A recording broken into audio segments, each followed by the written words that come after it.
In today's video, I'm going to teach you how to create a mind map in Obsidian. Mind mapping is a powerful tool that helps you visually organize information, making it easier to understand and remember. To get started, you'll need to have Obsidian installed on your computer. If it's not already installed, make sure to download and set it up before proceeding. Once you have Obsidian ready, open the app. You'll find yourself on the main dashboard, which is where all the magic happens.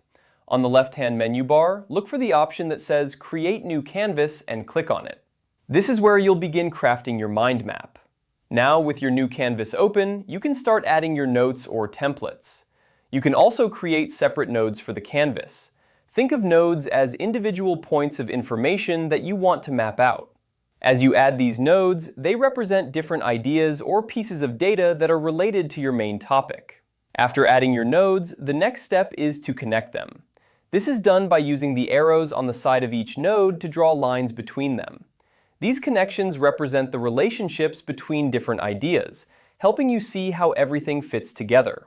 You can create as many connections as you need to fully map out your thought process. Remember, the beauty of mind mapping in Obsidian is its flexibility. You can move the nodes around to better fit your style and preference. You can also zoom in or out to get a better view of your entire map or focus on specific sections. This customization allows you to tailor your map to suit your needs, making it a personal and efficient tool for organizing your thoughts. And that's it. By following these steps, you can create a comprehensive mind map using Obsidian's Canvas feature. Whether you're brainstorming for a project, studying for an exam, or planning a complex task, mind mapping can help you visualize your ideas and keep everything organized.